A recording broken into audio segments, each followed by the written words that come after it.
What's up, everybody? Good to have you guys all back.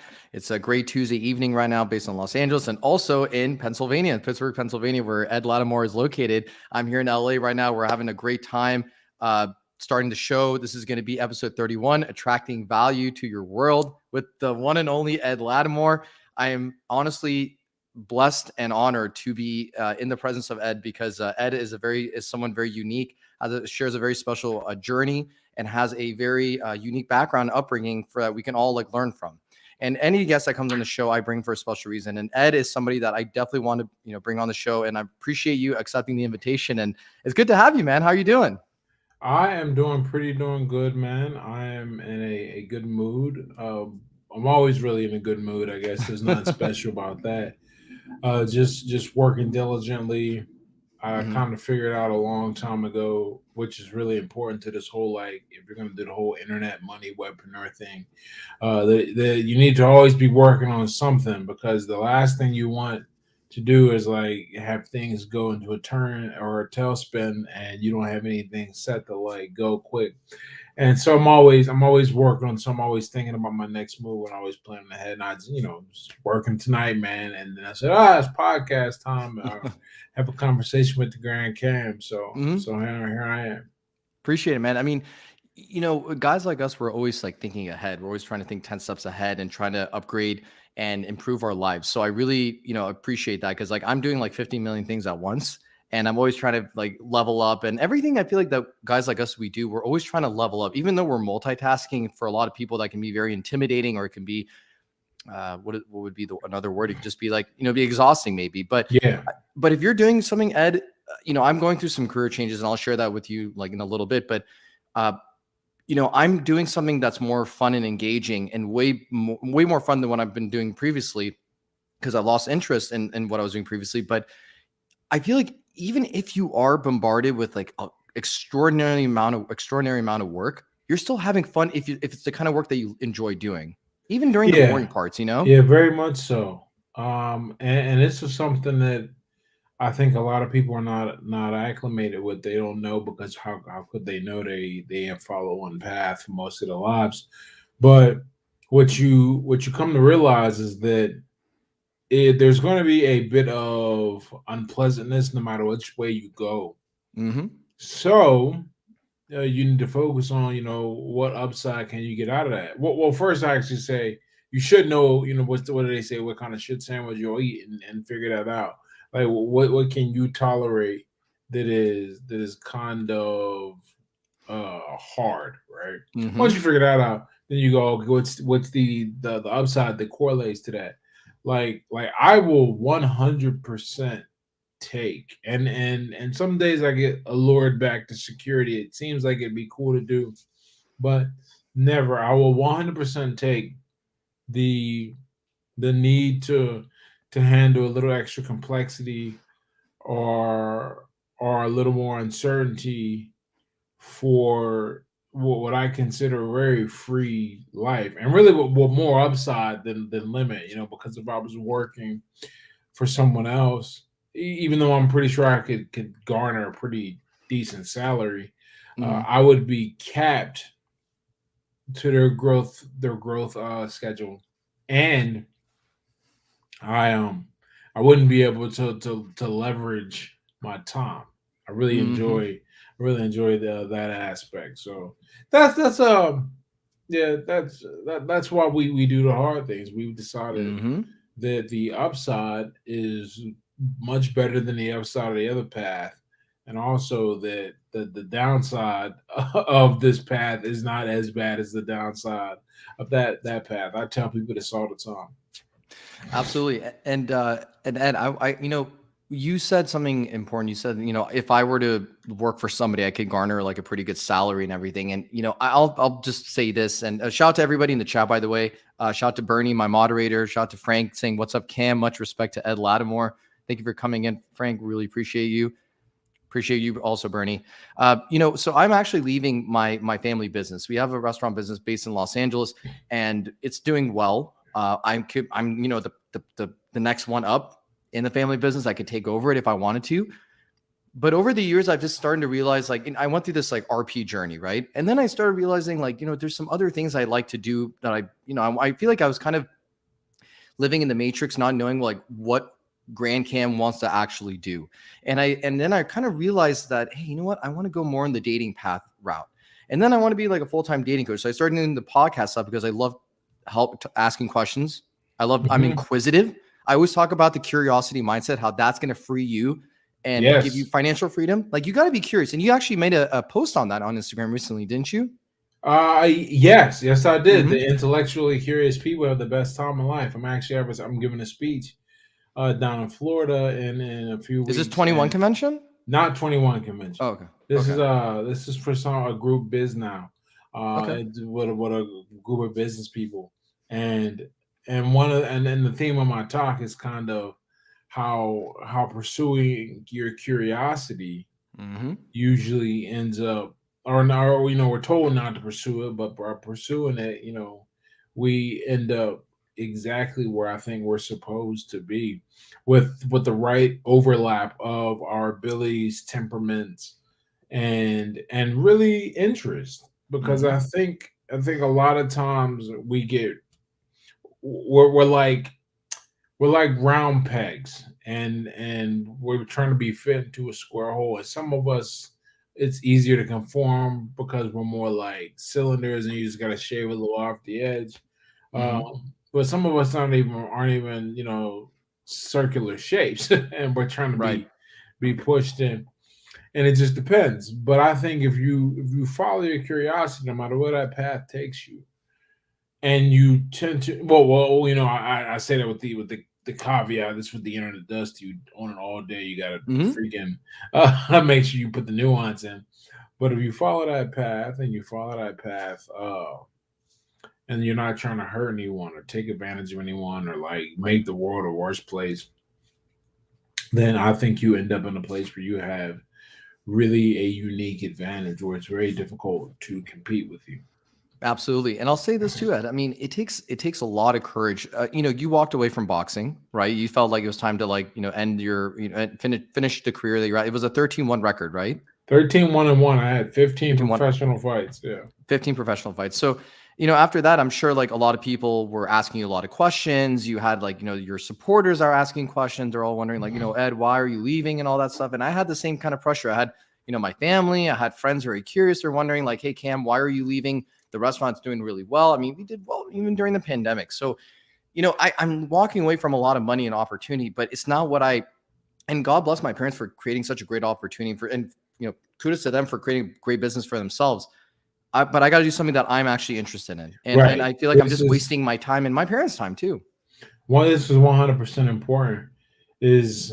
Ultimately, once you have the base of the pyramid, and the pyramid we're referencing is Maslow's hierarchy. Once you have the Mm-hmm. base of the pyramid taken care of, you got your food, shelter, you go get laid whenever you want, you got enough money to feed yourself. Now you got to figure out, okay, how are we going to move to the self-actualization pyramids? How are we going to focus on those modules, and how do we get there?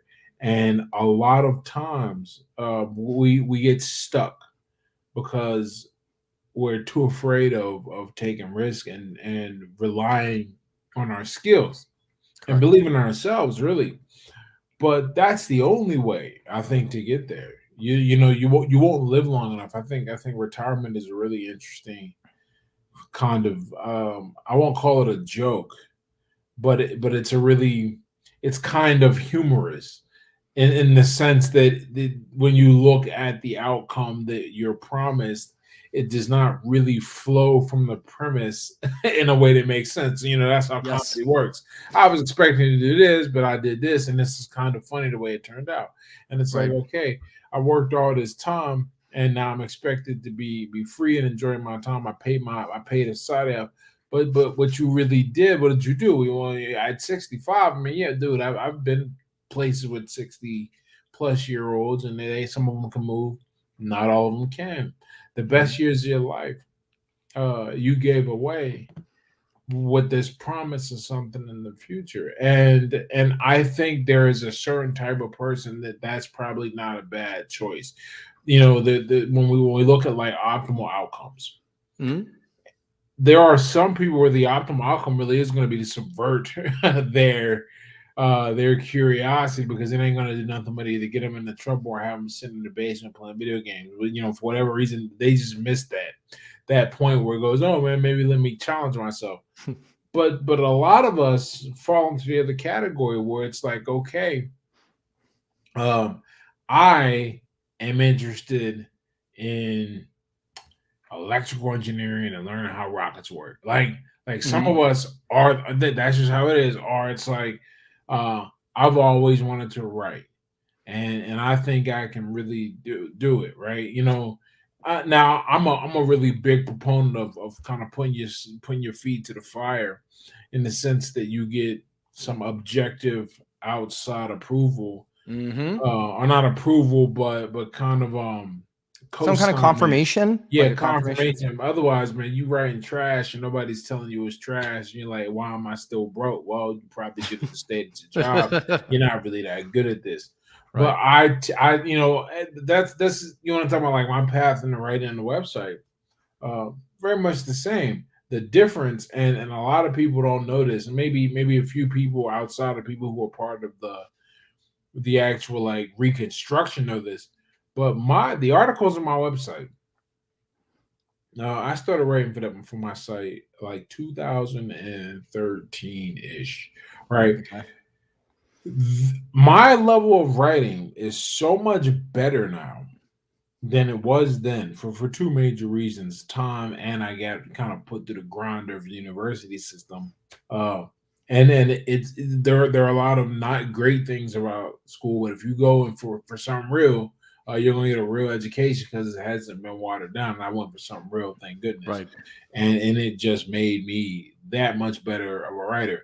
And I bring this up in context of the blog to say, yeah, I mean, I think I would have had a good enough message, right? I told some great stories and I've had an interesting life, but I've had to go back and edit.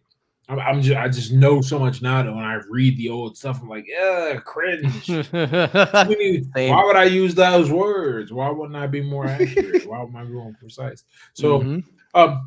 that's kind of the external confirmation, is that I went through a program where I wasn't communicating very well. I paid the price, and then I saw that and translated it over to my website, and I was like, okay. Now, if Mhm. I now do how much do I care about writing? Well, I want to be very good at it, so I try to Mhm. keep getting better, and that's all it is. When you find whatever you find that thing, you want to just keep getting better.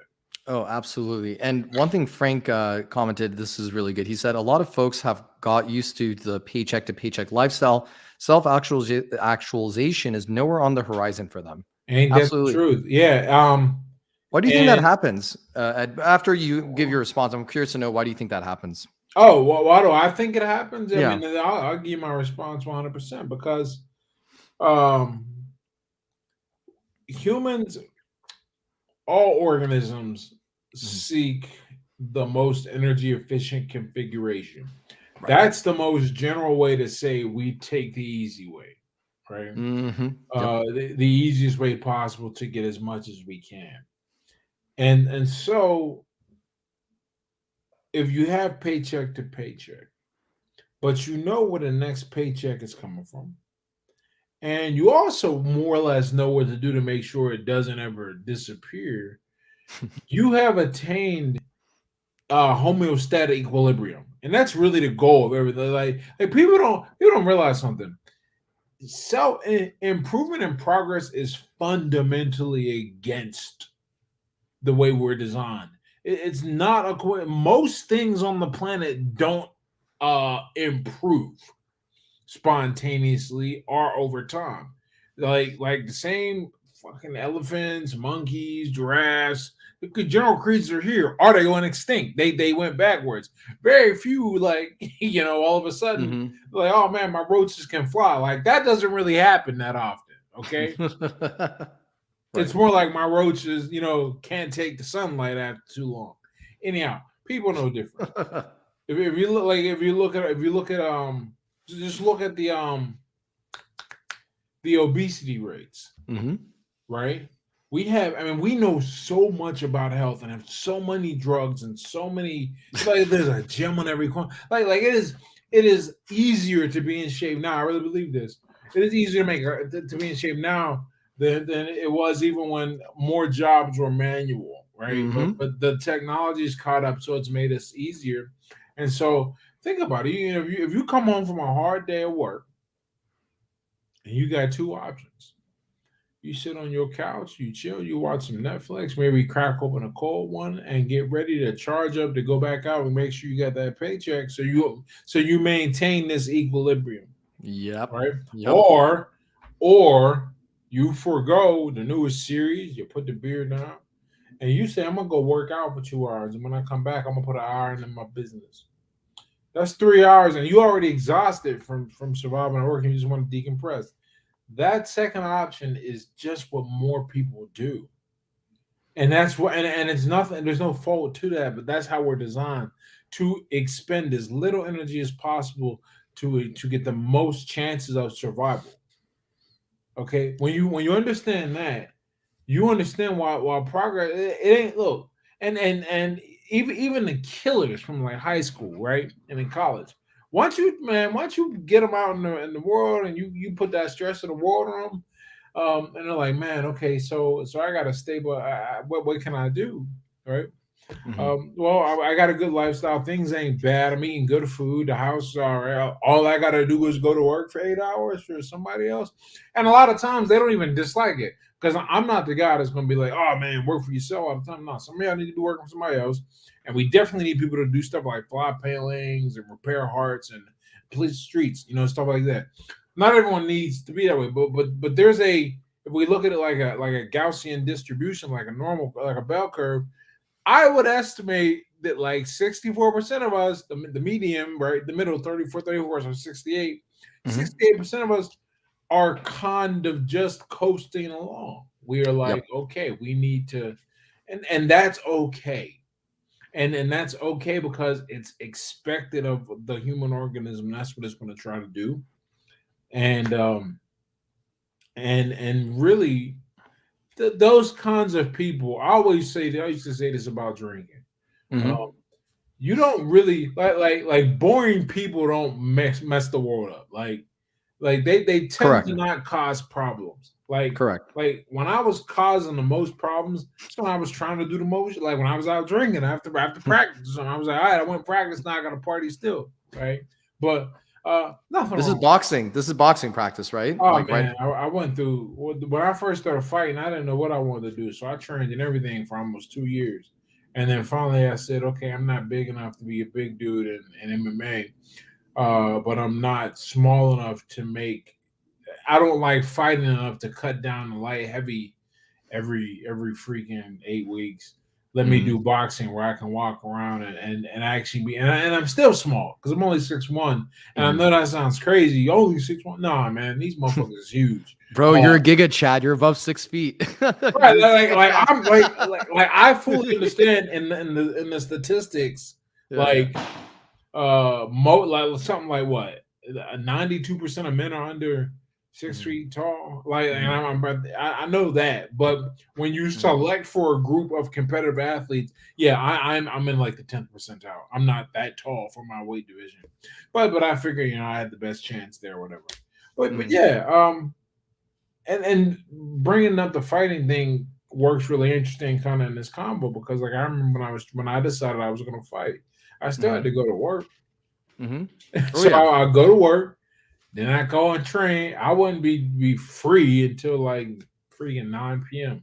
most Mm-hmm. nights. Wait, go to then wasn't really going to go out. It was just wake up, get ready to do it again. But I was like, oh, I'm building something. I'm getting somewhere. And unfortunately, I'm so happy I did that because like I look back now Mm-hmm.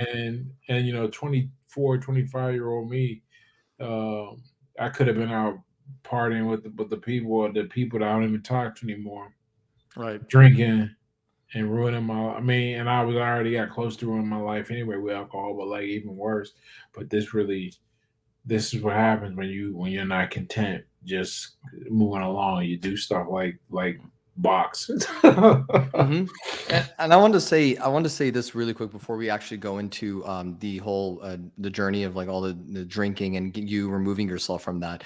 You know, one thing I thought about when you were speaking earlier regarding the you know, just the self actualization is that, you know, people like when we talk about delayed gratification, we are the epitome of that because we are actually like delaying comfort, even though we're still having a good ass time. We're not like Yeah, boring ass people. I would not at this point, at least for the past 3 years. I use a lot of words to describe my life. Uncomfortable wouldn't be one of them. Right. But if it's because of a lot, now you wasn't it was a lot of other stuff. So Yeah, no, I mean, we still have fun. I mean, we're still going out there having a good time, talking to whoever we want to talk to, connecting with whoever we want to connect to, doing whatever we want to do. We want to travel here, we want to go there. yeah, And but essentially what's happening is that we are delaying our like the true level of comfort where, you know, we can just crack open a, you know, a beer and, you know, watch Netflix like the whole day. I mean, that doesn't sit well with us. So we keep pushing that back. And then what we end up having is like when we, you know, get to our deathbed, like we're going to feel like we actually accomplished and we applied ourselves the most we should have. And then I prefer that. I prefer that over somebody, you know, who's not leveling themselves up, who's not pushing themselves.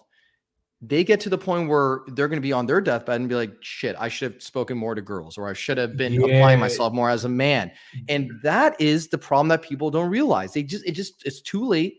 And we guys like us, we warn them every single day when we post on our Instagram. You're posting your tweets or you're posting your Instagram posts, like saying like, you know, we're talking about intellectual curiosity and everything. And I'm always on my Instagram on stories saying like, guys, apply yourself, apply yourself. It won't hit them until they literally get to that point. So I prefer to delay the, I guess, like the ultimate comfort of life where like I don't have to do, I guess I have all my income streams, everything's like Gucci, like, yeah. you know, we have financial freedom. That's when I know when I made it. When I hit financial freedom, then even then I'm not satisfied, Ed. I want to move to the next thing. Okay, what's after financial freedom? How can I donate like, you know, thousands of dollars to charities? How can I go and help, you know, and somehow world hunger or do something else? That's just like, you know, personally what I want to do. I want to donate once I get a lot of money because I believe once you get rich, you should give that money back, not through a socialistic way, but in a way that like it's altruistic. Like I want to give back to, you know, to communities. I want to go to impoverished areas in like Latin America and help these people, or go to Africa, or go anywhere where like people don't have the same opportunities we have. And I want to mentor and create guys and men and women who are like, you know, into the kind of shit that we are into Yeah. and help build them. That's what it's all about for me. You know, I'm sure like you're probably along the same lines as well. No, for sure. You know, when you were saying that, I was thinking of I don't know if you remember the old "Most Interesting Man in the World" commercials, Yep. but he's got a great one where he goes, "It's never too late to start beefing up your or never too early to start beefing up your obituary." And I Hmm. always thought that was just really cool, and you know it kind of sticks with me because look, man, at the end of the day, you know, um, if I go tomorrow, I'd be like, well, I would have liked to been around a little longer. I'm only 36, but okay, I feel like I will have a lot. Like people will remember, or even if they don't, I don't think there's going to be many regrets, if any. This has been a good life, especially over the past 8 years or so, because I really started being conscious about my life. Hmm. And when you're conscious about it and you take control, it doesn't appear instantly, Hmm. but over time, if you do the right things and you continue to learn and grow and develop, you won't even you won't even recognize. Like I think about the person I was even 5 years ago. Is it really like I mean I like me, man. I think I'm a cool guy, man. I guess, and I know it's not an No, you're a accident. badass, Ed. You're a badass. You're not just cool. You're also badass and cool. But I know it's not an accident. I got there, man. You know, there was a lot of stuff, and you get through it, and you realize, well, the stuff's never really going anywhere. Let's just learn how to Hmm. do it. Shout out to Huds in the building. Good to have you, Huds. Thanks for watching, man. Hey, Everybody, make sure you watch the episode with it's Zach Ed Latimore, and then Huds, and then was there anybody else on that stream that you guys had? I don't recall. I think Chris. I think there was Chris maybe was in it. Like another. I think there was like 4 people, and you. There we go, 4 people in that stream. It was like about a month ago, I believe, or some time ago. Make sure you check it on Huds. I think it's on YouTube on Huds channel. Huds, go ahead and comment so I can highlight that if where people can find that video of you and Ed Latimore. Oh yeah, okay. I remember this. Because you gotta understand something, and it's never any like everybody is cool. I love all the conversations, but I'm trying to, man, like I stopped counting a while ago. I've got to have done over 150 easy. And like it's probably closer to 200 Yeah, my podcasts and man. shows. Like it's like I don't even like if someone just reaches out to me and as long as like no red flags pop off, it's like, yeah, man, I say send me a link. Yep. And I'm in, and then I'll just check my calendar for that day, and it'll be a conversation. I mean, I probably spend about 25% of my time talking to people via different interviews. So when someone just goes, "Hey, we did this show," I think I messaged you and I was like, "Yo, did we already do this one?" And you're like, "No, that's just." I was like, "Okay, cool, great," and that's because so I'm just like because I'm super grateful. So Yeah, absolutely. I don't want to say I don't turn down anyone. That used to be my policy. I would never turn down anyone. Now, what I say sometimes, if I'm looking and I can't really, and I'm like gonna be your first guest, with notable exceptions, I'll be like, yo, you gotta get at least 20 motherfuckers, man. And then I'll be your 21st. Like I feel confident enough putting myself at that point where I can say, I won't be your first guest, but I will be your 21st guest. That And is that Ed, that is so good. And I'll tell you this. So Huds and I, we started around the same time for our content creation. And we actually reached out to a dating coach that this dating coach at different times of our lives like helped us a lot. We watched his YouTube videos and subscribed to his content. And Huds was the one that reached out to him, wrote him a nice letter and said, "Hey, we would like to do a collaboration with you." He said, "Okay, if you guys reach a certain amount of like, I don't know, it was like follows or video subscribers, whatever it was." He said, "I will work with you guys." Now that is very encouraging. And when Huds shared that with me, I was like, dude, let's freaking show him that we can do this. And let's prove it to ourselves, most importantly, that we can do this. And Huds like, absolutely. That's exactly what my mindset was like too. So, when I hear, guys that are like more established in the space or guys that are just building content longer than I have, when I hear that, that's how I'm going to be too. Because if someone reaches out to me and says, "Hey, Grand Cam, I want to work with you," I'm going to look at their portfolio. I'm going to see what they have to offer in terms of value. Because in the end, we want to make sure it's an even value exchange for everybody. right. It's a win-win, right? And if I see that it's something that this guy's like actually serious, or he's trying really hard, but he hasn't gone there just yet, I'll say, "Listen, I'm going to give you maybe a few tips," or I'll say, "Hey, hit me up when you're maybe 30 videos in, or you're like, whatever your subscriber count is like this month, just so I know that you're serious." That is amazing. And that to me respects you even more as a person.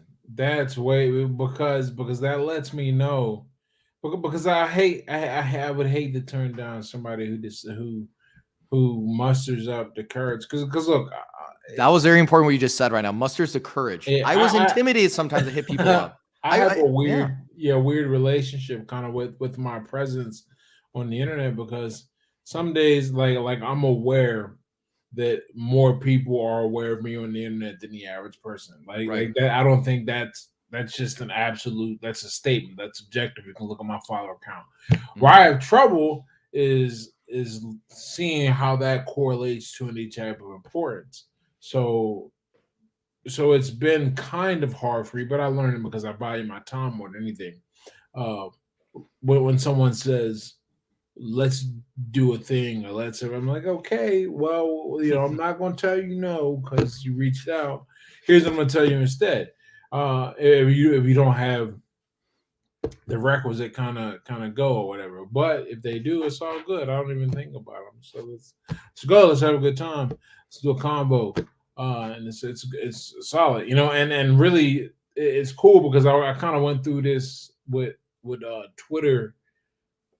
I won't say years ago, but like 3 or 4 years ago, Now on IG, same thing now because I really been putting a lot of effort in to build my Instagram Yeah. presence.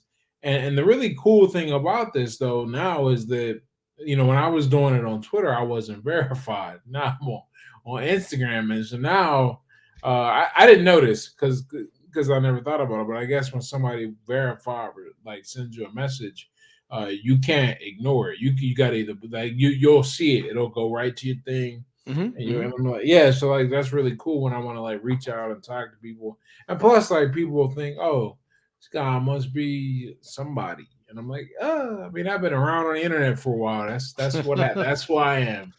That's just pretty much it. How did you so the question about the internet, it's just very interesting. Like a professional boxer who's out there. I mean, we hear it in the like, how did you find out about the RP, the red pill? Because a lot of these like celebrities and people who are professional athletes, they don't ever need to get to that point because it's like, nothing wrong, by the way, with you stumbling into this. It's the best thing that I think to happen to any guy. Like even for myself, like thank God I Yeah. found it. But a guy who's a professional athlete, he probably has all the girls he wants. He's blue check or whatever it is. He has all this publicity he needs. How did you stumble upon that? I'm trying, oh, I wasn't always me, and that is really important to realize because there was a point where I was, now I've always been me. I just was not me, if that makes sense. Mhm. And I Meaning never. kind of like you were lost like within yourself, like you weren't really like the Ed Latimore you wanted to be, right? Well, Is that what you mean? yeah, there's a that right, not the Atlanta I want to be, but like in terms of attracting girls or anything, I don't remember ever having a particular issue beyond what like I was the guy. I said to one girl once, I said, I'm like this close, I just gotta have some money. I was like, when I was broke, right? Hmm. And not just kind of broke, because one thing that all guys eventually learn, or well, not all guys, but a lot of us learn, is that having money is cool, but it doesn't really like in the egalitarian society that we've created today, money is not quite what it used to be. Now, you look, you got some status and you jacked or 6'1", that that makes a difference. But I got into this space just because I it was interesting. I've always been a student of human dynamics, and it was talk about that. It explained some things that I had experienced, and I Hmm. always wanted to be better. I wanted to understand, you know, how to navigate socially better. And I'm really happy that I did, read and do it, because read and go through this stuff, because what I've become, and I think a lot of guys in this, not a lot, we don't all go this route, because you go this route, um and you learn this stuff and you go through the phases, whatever, and then you get to an interesting point. You either put it to use and have a good life, or you don't. And there seems that's where the point of kind of release and understanding seems to happen. Hmm. Hmm. Guys that get stuck in the red pill rage or eventually become like black pillars, Yep. these are guys that understand the principles, but they're never in a position to be at play because they haven't embraced mom. I mean, there's certainly like a physical component. Like I don't care uh how good your game is. If you look like Quasimodo, I'm sorry. There's just nothing we can do about that. Right. Okay. At Right. least nothing we collectively as the Red Bull community Yeah. can do about it.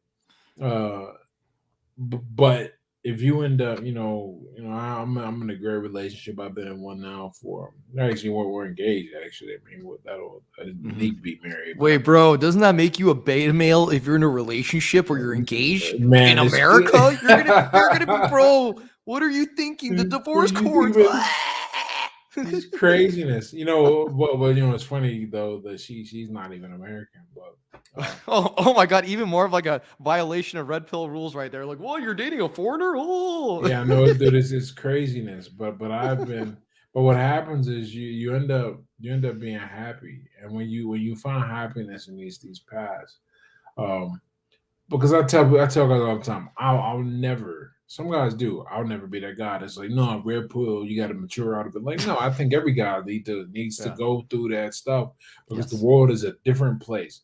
Hmm. And you know how here's how different the world is. Hmm. I was learning that stuff back when I was in my early 20s, really figuring it out, and the world was different than it was when I was a kid. Hmm. It is in the past 8 to 10 years changed so much because of how we interact.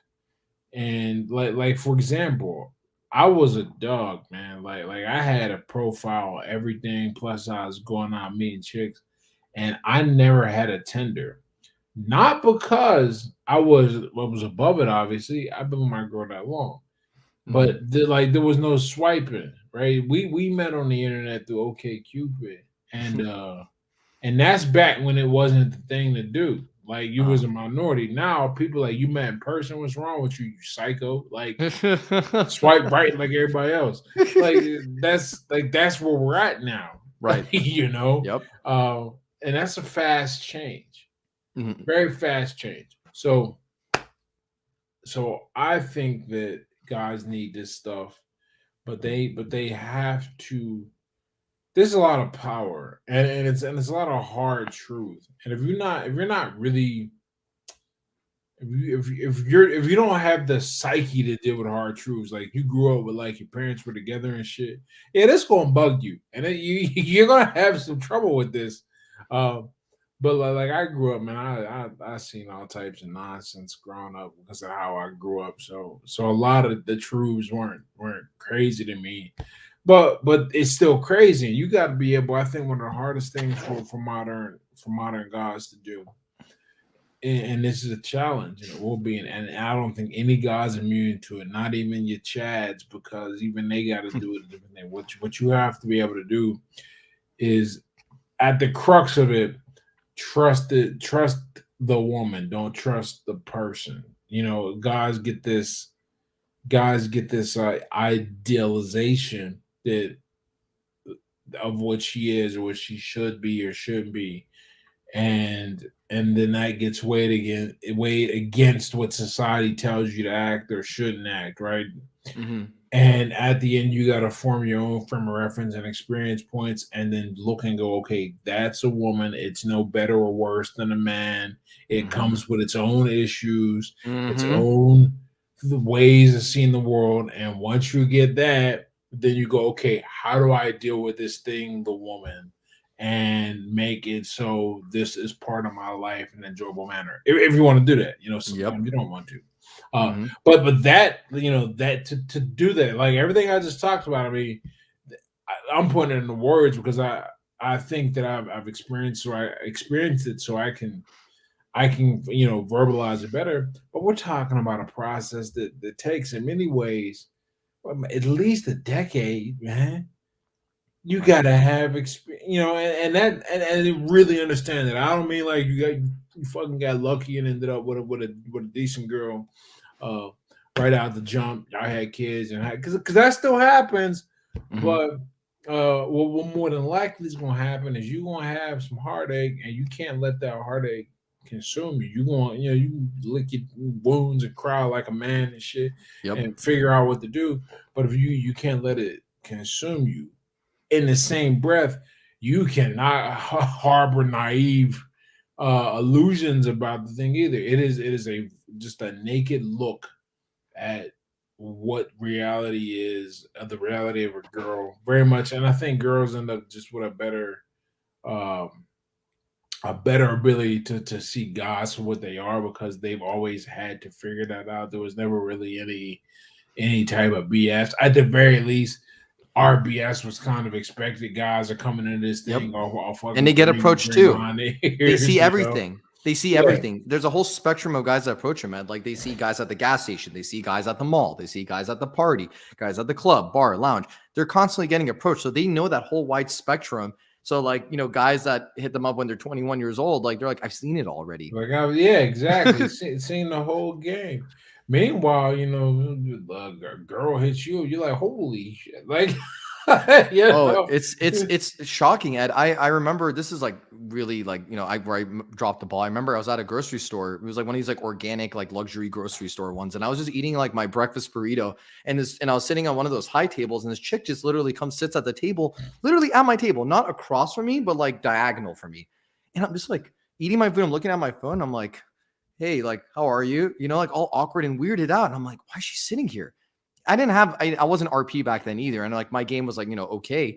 So I was just looking at it, I was so confused. I didn't know how to handle it.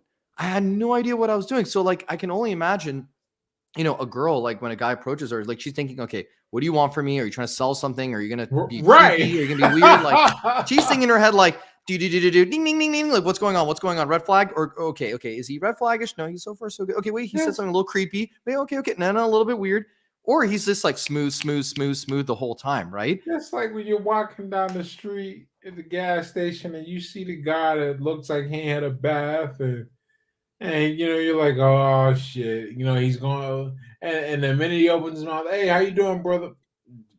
Hey, got a question for you. Shit, you know, because And you've seen this approach, you've seen this movie, and you know how it's going to end. do you think with let's just you were not RP prior to your boxing career or during your boxing career. It was No, after. man, I'm trying to remember. You want to look at a formal introduction to the community, right? Yeah, That like would the have. most formal, you started learning about people, like like Rolo and That everybody in would the have spear, that would like have all that been, stuff. man, when I shit, man, I'm old school, man. I used to try and pirate them David D'Angelo Dating on Demand DVDs, and I bought Ross Jeffrey's Speed Seduction and Hmm. the game. I mean, I don't know, how old are you? I'm 31. I was born in Okay, 90. so some of this stuff should sound a little familiar. Hmm. And bought the game, the Neil Strauss book, the game. I Oh was yeah, 20. I remember Neil Yeah, Strauss in high school at the gym locker room. I would like read that. Like we would just pass the books yeah, it around. Like, looked dude, like a read this book, you're Bible, gonna get man. They chicks. made Yep. it. No, it was so you. Yeah, I think like most guys, man, I got introduced to that Hmm. world because what does that promise you? It's like, here's some power. There's Hmm. power in a place where you're powerless, Hmm. and if you use it, you have some fun. If you don't, maybe not. I mean, it's such a it's so interesting. I think where the whole like for all intents and purposes, ain't no such thing as PUAs anymore, right? At the very least, you're an asshole if you identify yourself as a PUA because that comes with such a connotation Hmm. these days. But now it's dating coaches, which is funny because that's all the PUA is. It's just an acronym, but Hmm. but now a lot of the way a lot of content is gone, I really like this shift because it's gone from here some behaviors to emulating some gimmicks to try to now we try and get our paper up and get in the gym, get in shape. It's become a more realistic portrayal of becoming an attractive guy. And you know what that's done? This is my favorite part, really. That's Hmm. meant that the people who are in the forefront of the movement, yeah, they look like the kind of guy. But you know how before the whole thing was like, man, this guy's a pickup artist. It's kind of that was like the whole sales pitch. You can't get laid even if you're fat and balding, right? And now if you've seen that, you'd be like, what are you talking about, bro? like, Hmm. but what that's done is that's put guys like at the forefront who like really have their shit together and making life good for themselves. Hmm. And we got another Philly native right in here. We got Christian Matiko saying, "Shout out to the boy." Oh, he's from It's Philly. yeah, he's from Philly. Oh, nice, man, nice, nice. We got actually Alex. So Huds is from Philly. It's so funny, man. Like I've actually been communicating with a lot of people from Philadelphia. Like there's this guy that I'm taking like podcast lessons and help from to like grow the business. And this guy's literally from Philly too. And he has a podcast called Philly Who. I've never heard of it before, but it's just yeah. And he talks about like Philadelphia. He's talking about just like like what's going on, like what are the activities and everything. And it ended up blowing up. And now he teaches like guys like us who have podcasts or guys who are on the air a lot. Like, if you want to grow your podcast, he's somebody that you can hit up. So I thought that was like really funny. I've literally been hitting up only like Philly people coincidentally. Yeah, it's weird. And just so I'm clear, I'm not from Philly. I live in Pittsburgh. Oh, my And, bad. no, My bad. Yeah. no, it's all good, man. Everyone makes that mistake, man. Pittsburgh's like the stepchild nobody thinks about. One of my best friends, man. I was looking. He was screen sharing something, and I Uh-huh. was like, "Oh, who is Philly Ed?" And he's like, "That's you, motherfucker." I'm like, "I'm not from Philly, man." He's like, "I've known this guy like 10 years. He's been to my house several times." It's funny. One of my relatives in Canada. So she has so I'm Persian. So her name is also like a Persian name, which is not a common name that you hear like in America. So or in like the Western countries. So it was funny. Like her first letter of her name is B, like B as in boy, right? And then what her fiance used to call her throughout the time in front of all her friends, in front of all his friends, in front of his friends, he would call her B. Literally, like you're calling Beyonce B. Like you would literally say that the whole time. And then like after years, my relative was like to her fiance, she said, "Do your friends actually know my name?" And he's like, "Yeah, no, they know your name. It's like they only call me B the whole time." And then literally she's like, "Hey, do you guys know like her actual name?" They're like, no, is it just B?" So I just like really that just literally like hit me right there. It'll happen that way. We had I have a friend. You Well, said that's an yeah. accurate assessment. Well, we have a friend, man. I call him. His nickname is Smith now, and he got that nickname because one day when I was drinking, Uh-huh. um, called him, Smith, and because I thought that was his last name, so I just said Smith, and everyone just kind of took on to it. And then one day, his actual name, for some reason, we were going somewhere, and they mentioned his actual last name, and I was like, "Yo, who is that?" He's like, "It's me." Like, yeah, I thought your last name was Smith. Like, nah. Why'd you let me keep calling you that for like a year? And then one day I was like, oh, okay, here we go.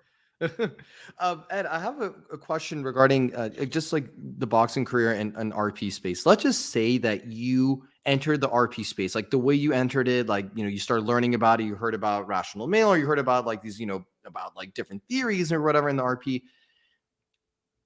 Aside from dating, right? I feel like the RP space has actually helped me with business and self-actualization, like who I am and what do I actually want. I was talking to actually a current mastermind member that I'm part of with actually Christian. He's part of it too.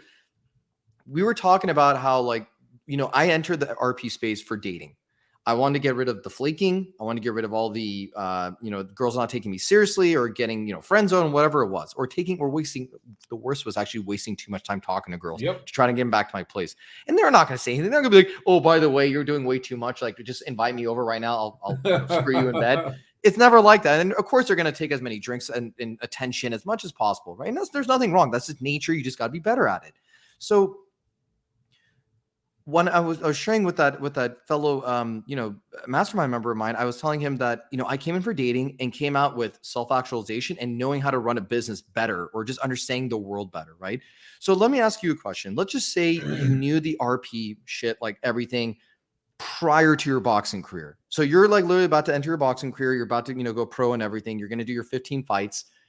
Do you think that being RP aware and consolidating that with your boxing career, it could have been maybe a different outcome? Not that your outcome was bad or anything. I'm just curious. Like, do you think you could have done things a little bit better, or you could have seen like, people were trying to one up you or try to screw you over?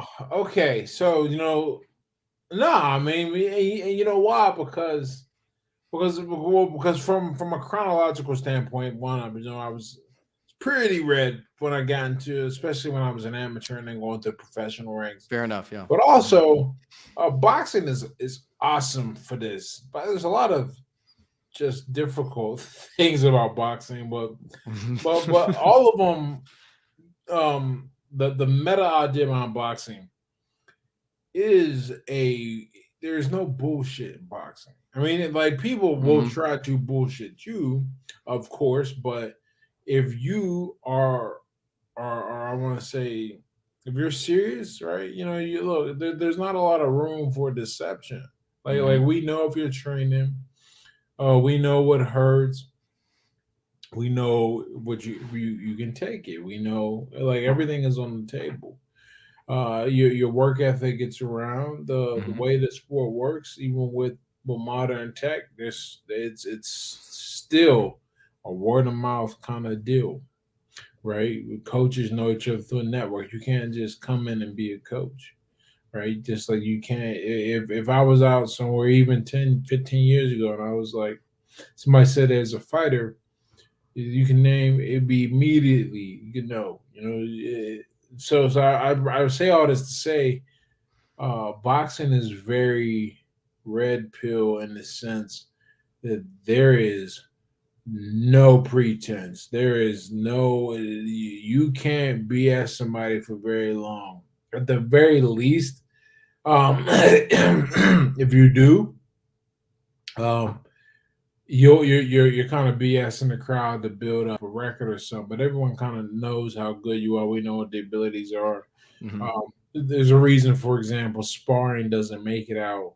It's not supposed to. That's like a rule when you're getting ready for a fight. Because we'll be able to see like anybody who knows the game, they'll be able. They know, like we know. But here's how much we know. Here's how real the sport is.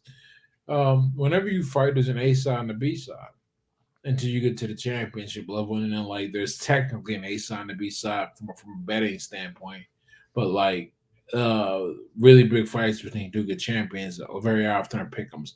But the point is that when you're building a guy up, it's an A side and a B side. We know we have a pretty good idea that the B side is going to lose no matter what his record is because they know that's how good you become in this. It's orchestrated, but when you're in the play, Hmm. you're in the play. You might not like your role, but you know that this is a game, and it's a game with real consequences for the actors.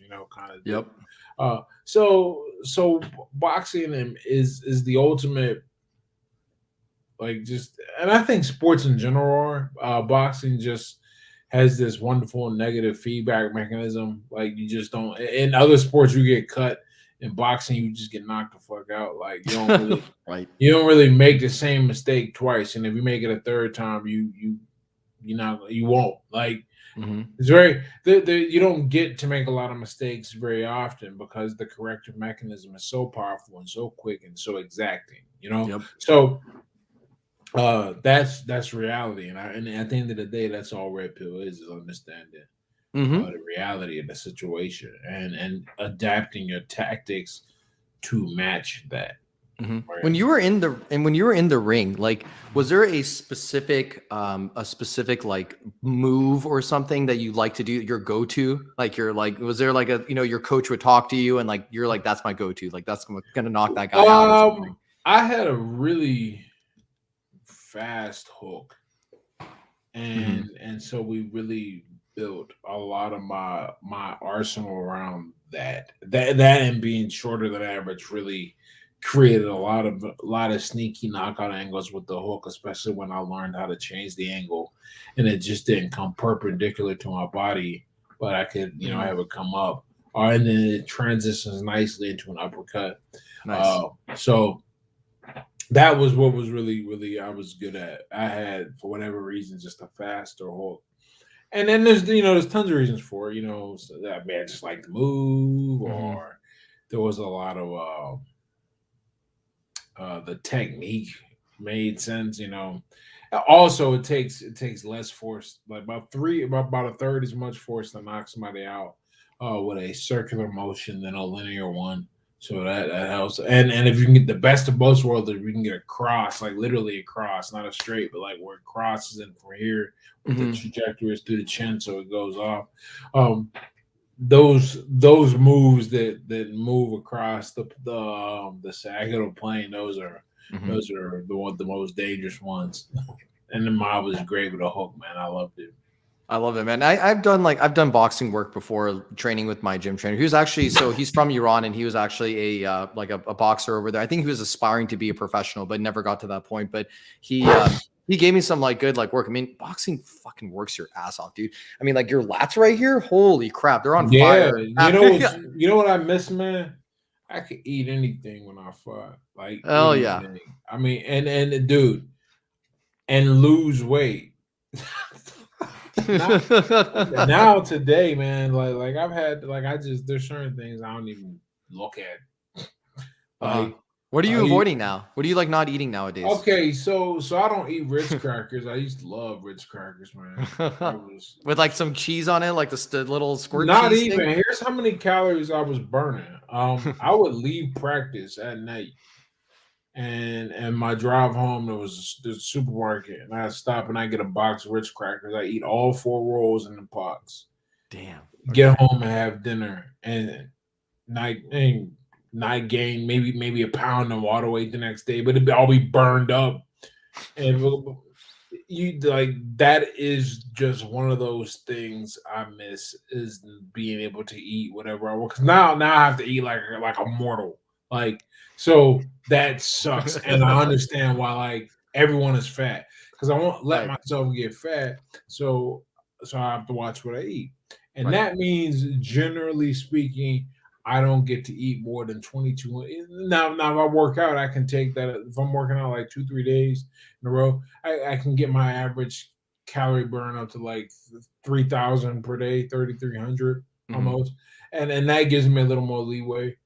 But if I'm chilling, if I'm busy at work, busy working, nah, we're talking about 2,000 calories a day. And when you start counting calories, you realize, man, it's actually probably a small miracle the obesity rate isn't higher, and it's already pretty high. It's like 78% or something Yeah, it's crazy. ridiculously high. Yeah. Overweight, obese combined is like almost 80%.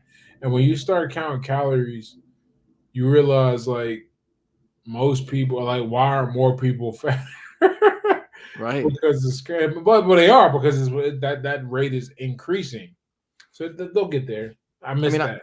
I see all kinds of people in my restaurant that would come in. I see people that are like, in shape. Like I can see the ones that are in shape, and I've seen all kinds of body types that come in. So, when you work in the public or you're always like in the public, you'll see all literally types of people. So, yeah, for me, I was also counting my calories as well for a while. I'll be honest with you. Like I've been falling off on the whole, like, a set, like it just feels like it's so meticulous at times. And I feel like I'm just kind of taking away the pleasure of enjoying food. Man, it is like that's the crazy part about our world. Our food is so energy dense now that you can't have 3 meals a day. Well, okay, it's just a combination. Our food is energy dense, Hmm. nutrient deficient, Hmm. and we don't move as much. Like most Yeah. people are sedentary to a significant degree. So Yeah. like so yeah, I mean, you're right. It does kind of remove it, but then you go, okay, well, I can have this or I could have that. Like for example, Yep. man, Yep. barbecue. I've learned to love me some barbecue steak, man. That is on the grill because it's a good protein rich snack, and fat Hell doesn't yeah. trigger the insulin response, and as long as Hell I yeah. keep my calories under, so you just learn to eat. Pretty much what you were able to stop, what you stop eating anything that's sold in a gas station. Like you stop eating shit out of the bag, like you'll be all right. Like That's if a it's very good point. if it's wrapped Yeah. in a bag or comes on airtight packaging, you stop eating stuff that comes in that packaging. You pretty much cover everything that will mess you up, with the exception of like homemade pastries and cakes and shit like that. But even that, because it's homemade as opposed to put together with the high fructose corn syrup and preservatives, Mm-hmm. Mm-hmm. um, Stevia or some other crap in it. Yep. it's still going to be of a better quality than its processed preservative laden alternative. Yep. I'll say this side. I mean, so my girlfriend and I have been dating for a few months now, and she's very much into the whole natural foods, like organic if possible, if it's available, if we can afford it, like she'll get it, right? And being around her, when you're around a woman that is also very health conscious and also cares, it pretty much is in the same along the lines of like what the way you think about food. Yep. A guy like me who I love late night eating, I'll be honest with you, man. I love late night snacking. I love late night eating, and it's a really bad habit. I'm trying to, that's like probably one of my biggest issues I'm trying to overcome. But I'm still in shape. Like I get my ass to the gym. I'm not like, getting lazy with the gym or anything, but I could cut that habit out of my life, the bad stuff out of my life. But being around her, like when I see her like cooking and like, I have like this I gotta show you this shit real quick. Hold on one sec. Okay, so let me show you this real quick. Okay, so yes, watch this, Bernie. All right, watch this. So my girlfriend literally made this freaking snack assortment when I got back from the freaking gym. Look at this fucking shit, dude. Oh, that's awesome. Yeah. That's so healthy. Like you Look at can't this. overeat. I mean, you can try, but you're not gonna overeat on that. Yeah, exactly. And here's the thing, Ed, like right here, she has like some carrots, some broccoli, some cucumber, like slices peeled and all this shit like that, dude, with hummus. And bro, I'm like, are you kidding me? And I'm like, God bless you for making all this stuff. And I always like, of course, compliment her and praise her for that. It's just being around her.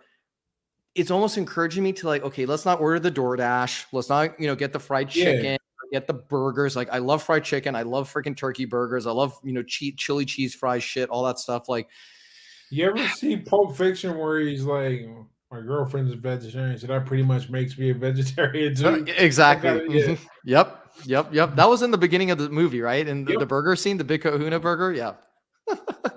So Ed, just going forward now with like your writing and everything, right? What do you are you in the works of like publishing anything right now? Like I know you write articles on your website. Yeah, man. That's part of the work. Working on 2 books right now. My next book that I'm hopefully going to get a publishing deal around, and then I'm working on my first piece of fiction. I'm not even going to try and get a deal on that. I'm probably just going to use my following, what I know, and learn how to promote fiction and push that off. And it should turn out good. I mean, I hope it turns out good. What kind of fiction? What kind of fiction you want to write?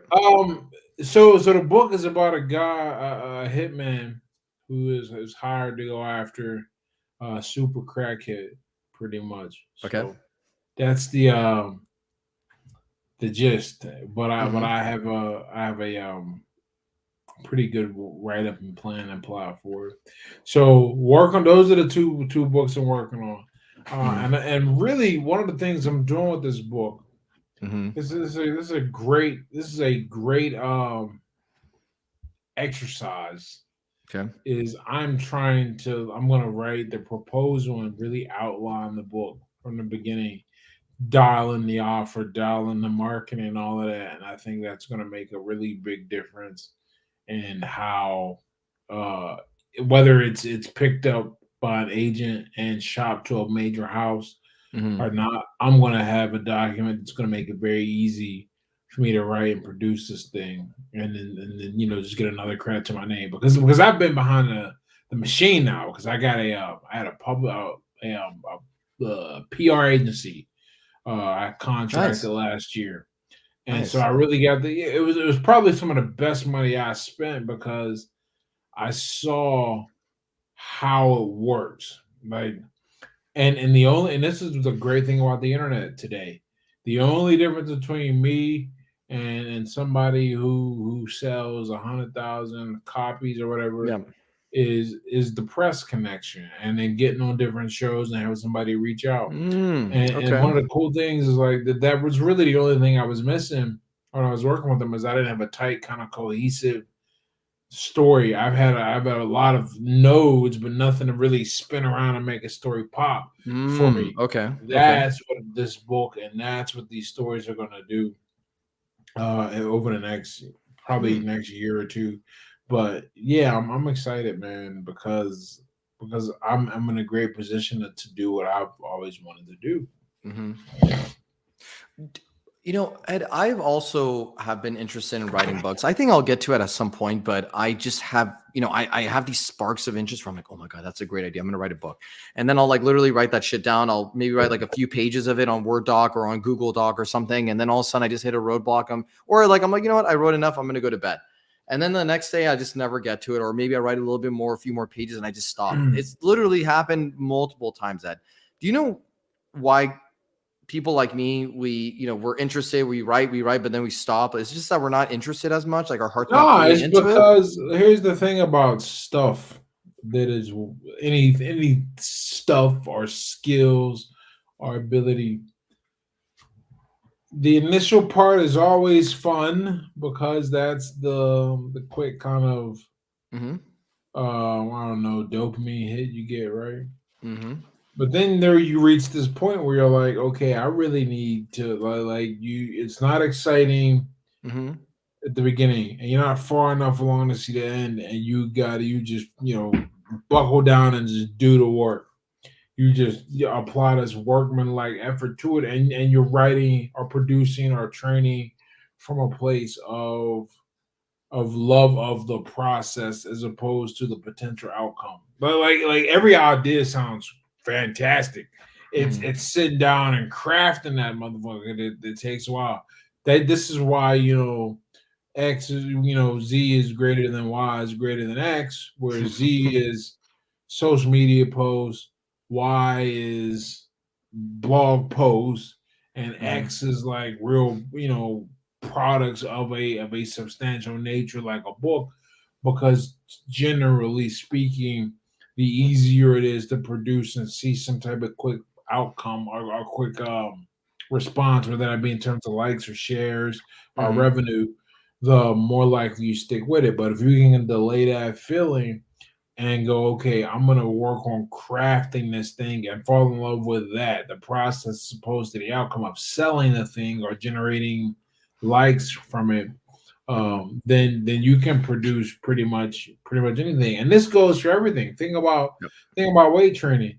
If anybody who's ever worked on the physique knows, you reach that point, them numbers ain't really changing, and you look the damn same, but you're not really looking the same. It's just the slope of a rate of change Yeah, has the slowed trajectory of it. down, Yeah. Mm-hmm. right? It's like Mm-hmm. learning a language, man. Like I'm like, I think about how hard, not how hard, because it's not really a hard language, Spanish. I'm like I mean, you dump me in a Spanish speaking country, I'm gonna be I like I won't like. Practice with me anytime. Anytime you want to practice, let me know. I became fluent, man. I became fluent in Spanish. Well, yeah, and one of the so one of the cool things about that, right? So Mm-hmm. you understand is I don't know if you how you picked it up. I grew up in the hood. I ain't never heard nobody speak that shit. I had to learn it Yeah. myself. Right. Well, we have the internet, and I just spent time, and then finally, I actually enrolled during the pandemic in a like it was like 2 hours a day spoken conversation class where it was all in Spanish. And let me tell you something.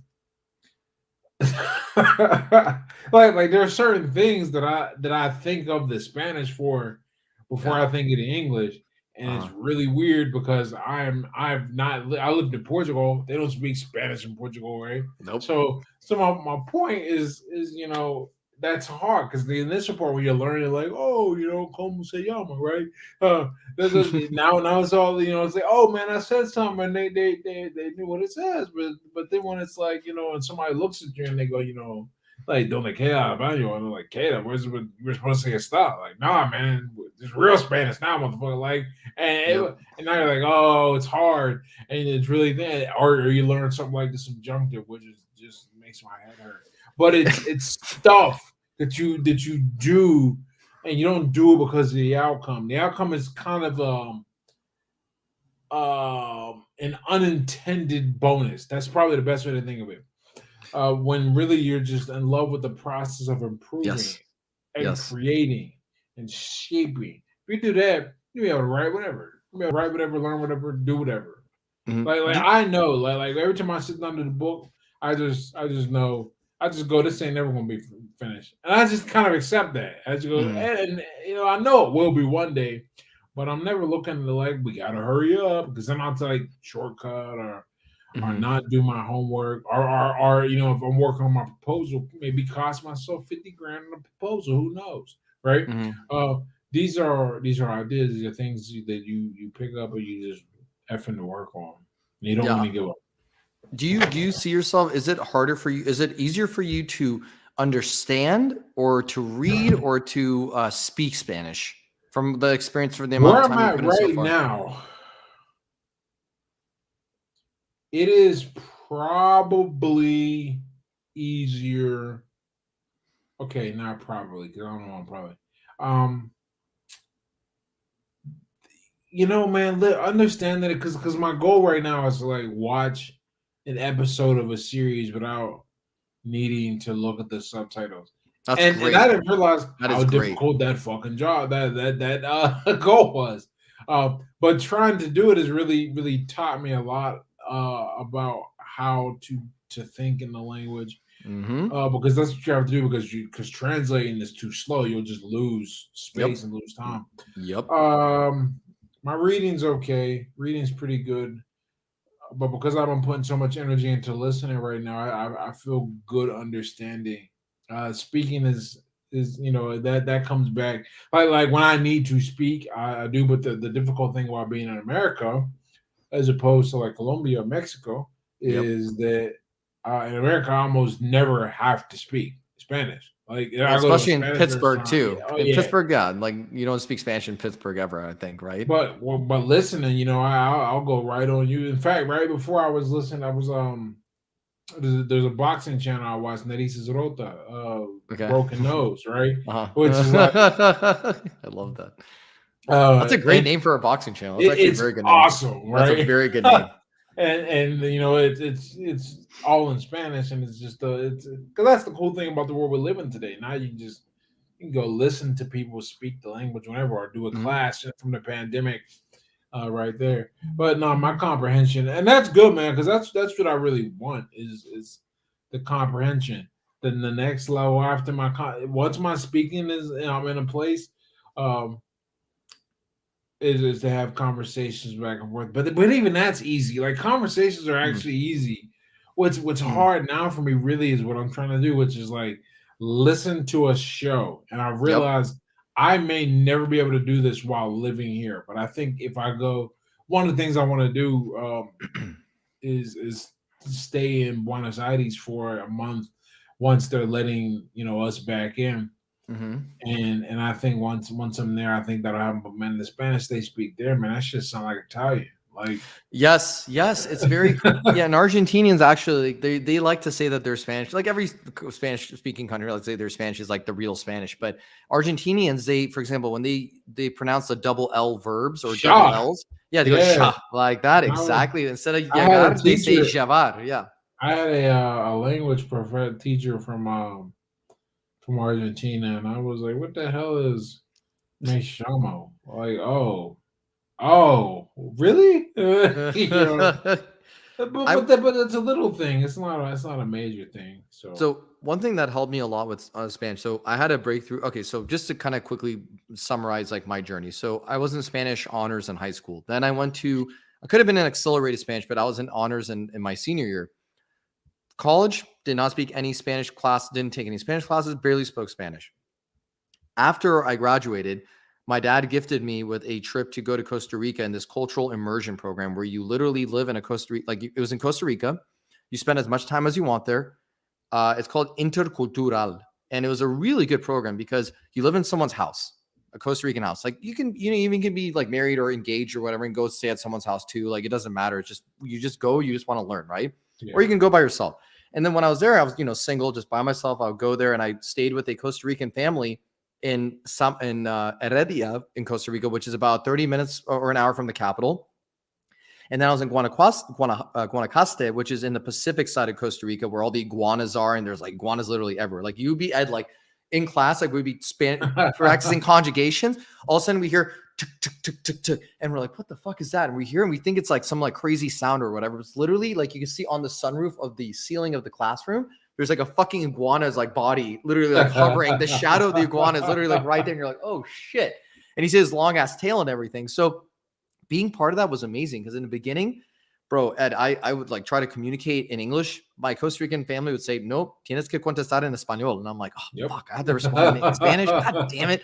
So it was always such a good level of engagement. Of course, man, You have when to you tell us are in Spanish. oh exactly, and anything, man, anything, and also me being, I was a little bit uneducated and ignorant, just didn't know any better. I thought Costa Rican food was equal to Mexican food. So I'm thinking there's like Ah, burrito, tacos. I thought it was all the same shit.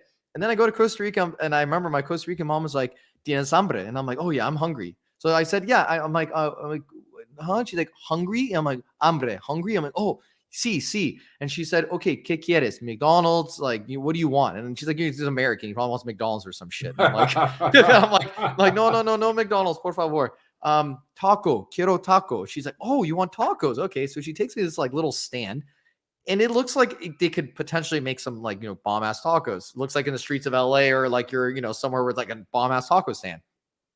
And I get it. And literally the Costa Rican version of taco is a taquito. So it's literally just a rolled up like fried tortilla with some stuff, chicken or something like that. And I was like, what the hell? It's not a taco. So I'm like eating it. And she's like, "You like the tacos?" I'm like, "Yeah, it's a really like good taco." But the whole experience of, getting educated on Costa Rican food, which is usually like, rice, beans, there's some meat, and there's always plantains. That was literally like, Yes.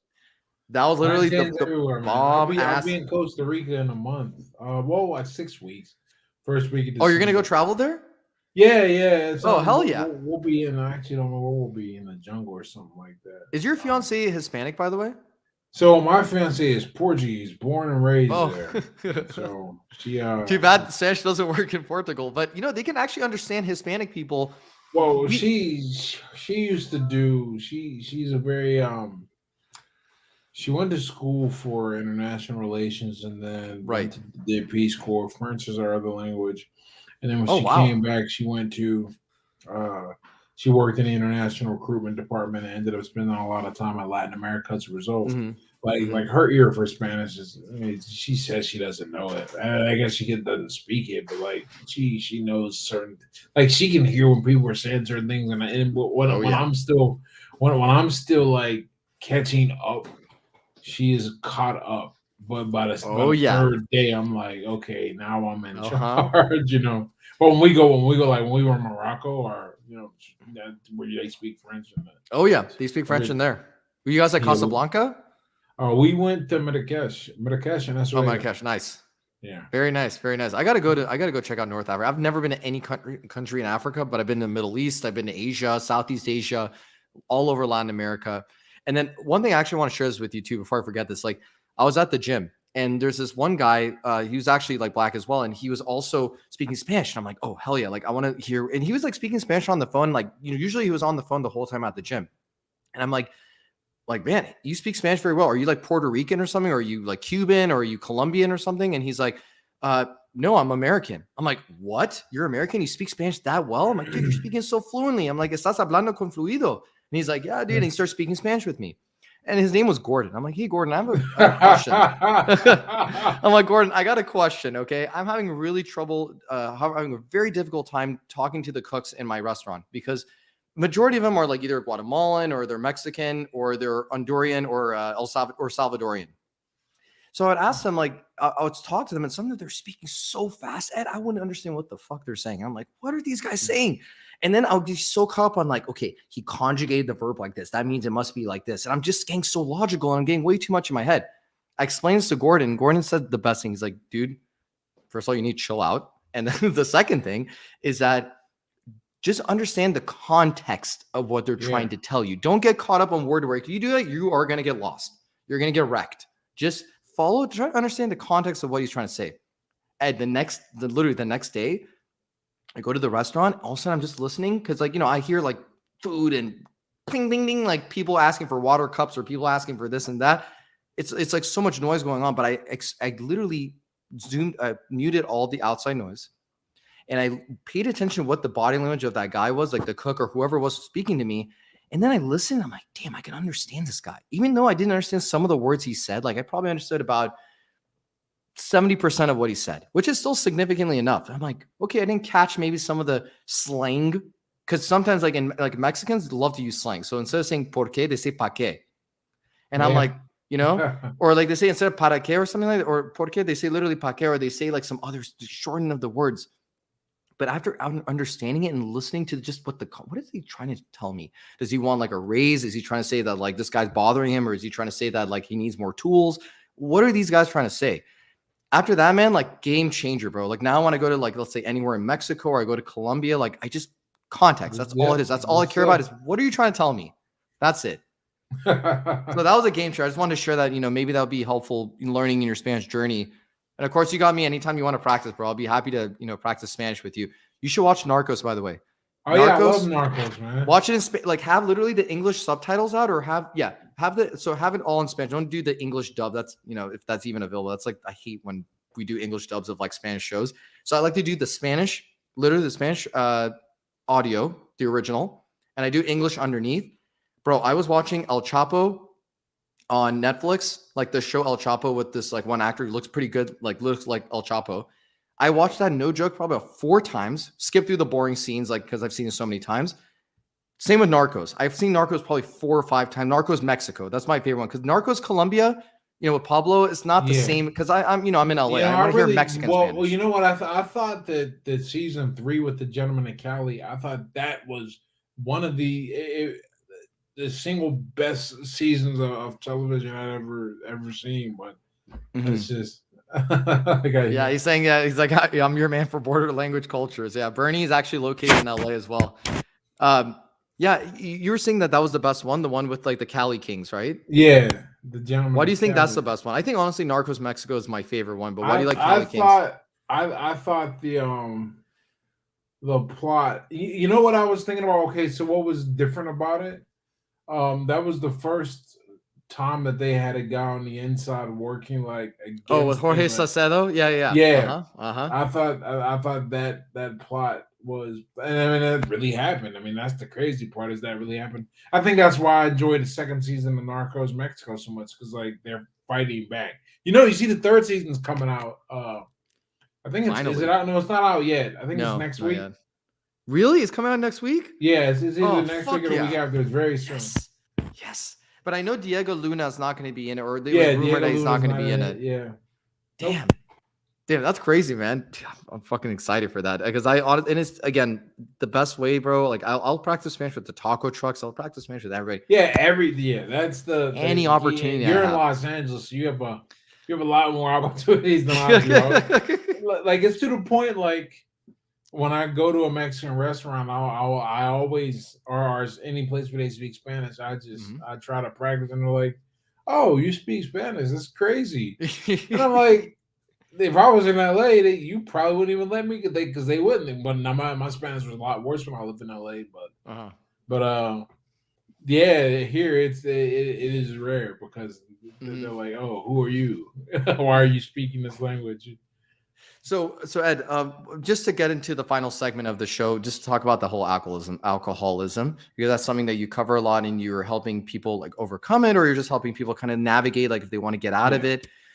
What's been based on like all the speeches and all the podcast episodes you've been appeared on, and what has been the most like the biggest takeaway that you can share with us that has helped people who have, let's say, family members that are alcoholics, or maybe or even that person themselves, they have an addiction? Like what has been the most recurring advice that you've had to give that it's like, this is the only way, guys, there's no way around it, like I can't sugarcoat it anymore, this is the one thing? You got to get rid of the people around you. You got to cut yourself off for a minute. Mm-hmm. I mean, it ain't got to be permanent, but it's got to happen. You cannot, I won't say you can't, but I have yet to meet a person who was able to maintain the same level of social life and stay sober. And a lot of us try that. Can't happen. Mm-hmm. You have to make the change because that's a different, it's just different rules for engagement. And when you make the change and you don't have, and you're not ready, like it's not a habit yet, it's not strengthened, you're just gonna fall back into what you're used to. Mm-hmm. And that happens so often to so many guys. And I just was like, yeah, you gotta leave it behind. But if you get that, then you're gonna be okay. Then you can really make it, I think, in my opinion. What is it when it comes to like, let's say just family members, right? Like obviously you don't want to cut off your, like if you have like a loved one that's someone that suffers from alcoholism, for example, like what is something that you can help that person with? Like if they have, again, relative, sibling, parent, whoever it is, right? And that's someone very dear to them. Like how do you communicate that with them? Obviously you can't force anyone to take them to AA meetings. You can't do anything. That's the hard part. I mean, Yeah. and a lot of times I tell somebody, look, man, you gotta. There are certain decisions only the person can make, and there's nothing Right. else you can do but decide. But limit your exposure to the downside. However, Mm-hmm. and not everyone's comfortable with that. Mm-hmm. But I'm not. You ever wonder how people get cut off from their families? Mm-hmm. That's how drugs and alcohol Mm-hmm. because there's a break. Like people. Here's what I learned getting sober. This is the most one of the most important lessons I think in sobriety.